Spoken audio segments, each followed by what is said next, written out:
l'Éthiopie et Djibouti ont inauguré hier le terminal d'élevage du port polyvalent de Doral.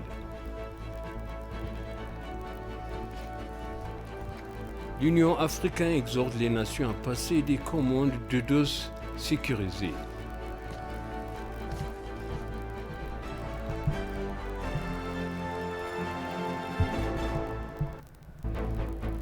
Bienvenue chers téléspectateurs sur EBC, c'est moi Zalal Mourkran avec le journal. Le Centre national de coordination des urgences, un comité ministériel multisectoriel d'intervention d'urgence s'est rendu dans la ville de Mekelle, dans l'état régional de Tigray. Présidé par Moufareh Kamil, ministre de la Paix, le comité qui comprend 12 ministères examine le processus d'intervention d'urgence dans la région à la suite de l'opération de maintien de l'ordre. Nous présentons les détails. Suite à l'opération de maintien de l'ordre dans l'état de Tigray, le Centre national de coordination d'urgence s'est organisé pour restaurer l'état. Le Centre national de coordination des urgences, qui est un comité ministériel multisectoriel d'intervention d'urgence, a évalué le processus dans la région à la suite de l'opération d'application de la loi dans l'État. Actuellement, le centre s'est engagé dans l'assistance humanitaire, les services sociaux et le rétablissement des services gouvernementaux dans la région.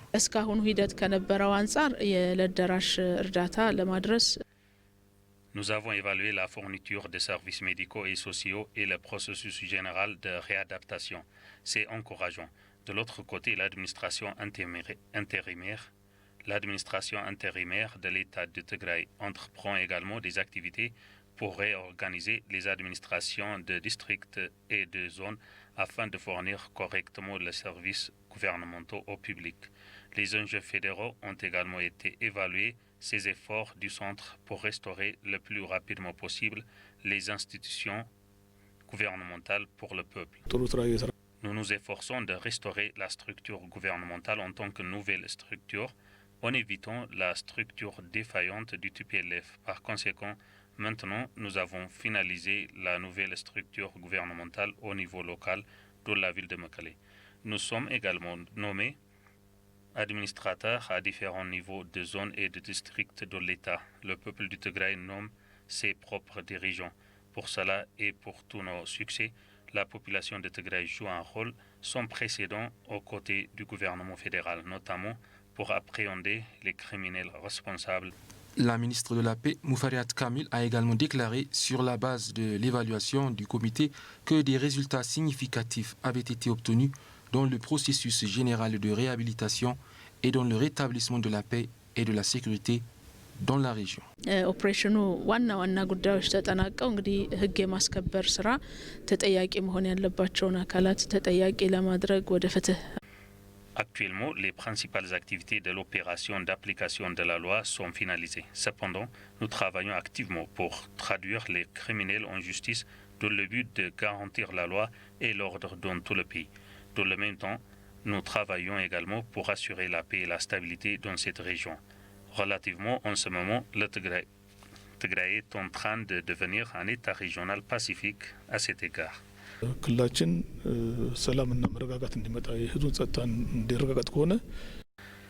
Nous entreprenons des activités pour organiser une nouvelle commission de police pour assurer la paix et la stabilité dans cette région. Il est difficile de parvenir à une paix durable par la seule force de défense nationale.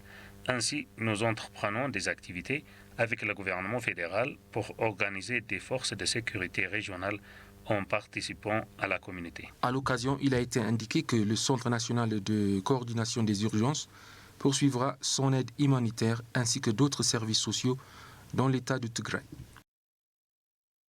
Le ministère de Sciences et de l'Enseignement supérieur a annoncé que des activités sont en cours pour continuer à enseigner l'apprentissage dans les universités de la région de Tigray.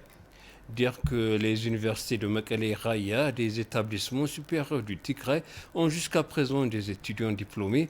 Le ministre d'État du ministère, le Dr Samuel Kefle, a déclaré que les étudiants du premier cycle suivaient des cours à l'université de Mekelle depuis 15 janvier 2020.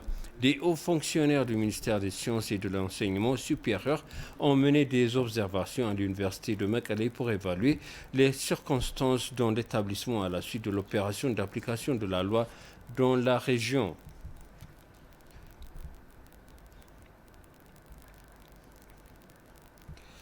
Le chef de l'État régional d'Amara, Agenyohu Tashagar, avec le ministère de la Santé, la docteure Lia Tadessa, a inauguré un hôpital général construit dans la ville de Kombolcha pour un coût de 178 millions de bières. La construction de l'hôpital, qui a été retardée de 10 ans, contribuerait à fournir des services de soins de santé de qualité aux résidents de la région. Encore reportage de Mutasebe Oldaregay. Retardé de son plan pour être terminé, l'hôpital général de Kombolcha est enfin inauguré après 10 ans de construction. Le chef de l'État régional d'Amara, Agenyohu Tashagar, le ministre de la Santé, Dr Lia Tadesse et d'autres hauts fonctionnaires du gouvernement ont assisté à la cérémonie d'inauguration. À cette occasion, le chef de l'État régional d'Amara, Agenyohu Tashagar, a déclaré que des travaux devraient être faits pour résoudre le problème des installations dans les hôpitaux qui sont en construction. Nos hôpitaux ont un sérieux problème de manque d'équipements médicaux.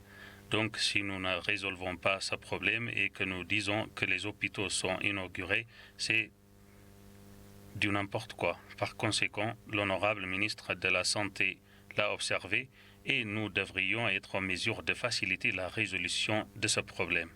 Mentionnons que l'inauguration de cet hôpital atténue la rareté des centres médicaux qui est depuis longtemps un gros problème pour la société. La ministre de la Santé, Dr Lia Tadesse, a déclaré que le ministère ferait de son mieux pour équiper complètement l'hôpital. Afin de rendre l'hôpital pleinement opérationnel, en fournissant un service médical de qualité, je tiens à vous assurer que le ministère de la Santé travaillera pour combler le plus possible les équipements médicaux manquants en collaboration avec le Bureau régional de la Santé. Le chef de l'État demande à tous les enjeux de terminer la construction de l'hôpital tertiaire de Wollo, qui est en cours de construction et devrait être un hôpital référent en Afrique de l'Est.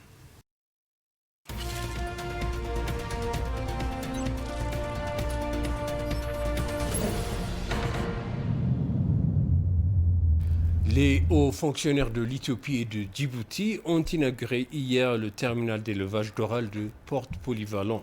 Le ministre djiboutien de Transport, Moussa Mohamed Ahmed, l'ambassadeur d'Éthiopie à Djibouti, Ibrahim Tsagay, le président du port international de Djibouti et des zones franches, Aboubakar Omar Hadi, et les dizaines de hauts fonctionnaires des deux côtés ont assisté à la cérémonie d'inauguration. Lors de la cérémonie d'inauguration, le ministre de l'Agriculture, Omar Hussein, a souligné que le terminal d'élevage du port polyvalent de Doralé jouera un rôle crucial en facilitant un meilleur environnement pour l'exploitation du bétail de l'Éthiopie.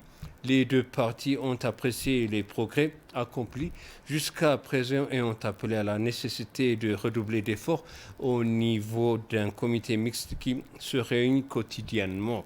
L'Éthiopie devrait importer 1,8 million de tonnes métriques d'engrais au cours de cet exercice budgétaire. L'Union africaine demande aux pays africains de s'inscrire pour acquérir le vaccin de Covid-19 grâce à un accord conclu avec 3 fabricants pour 260 millions de doses cette année. L'Union africaine souhaite que les États membres introduisent leurs demandes via une plateforme en ligne. Afro-Exim Bank s'engagera à l'avance de hauteur de 2 milliards de dollars auprès des fabricants au nom des pays africains. La Banque mondiale offre également environ 5 milliards de dollars américains au cours pour qu'ils s'achètent plus de vaccins pour payer la livraison de vaccins engagée par Afro-Exim Bank. Cette nouvelle acquisition complète les quelques 600 millions de doses que le continent recevra de l'installation COVAX. Le programme mondial vise à vacciner 20% de la population du continent, et bien que l'Afrique n'ait pas encore obtenu suffisamment les vaccins pour couvrir son objectif de vaccination de 60%, le général en faveur de l'inoculation de masse est en cours.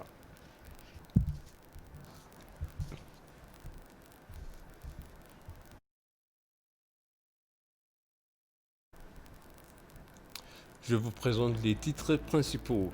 L'Éthiopie et Djibouti ont inauguré hier le terminal d'élevage du port polyvalent de Doralé.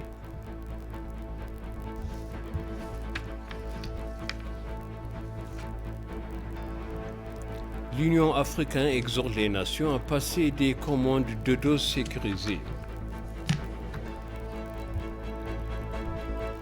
Chers téléspectateurs, ainsi s'achève le journal. Merci de nous avoir suivis. Excellente suite de programme.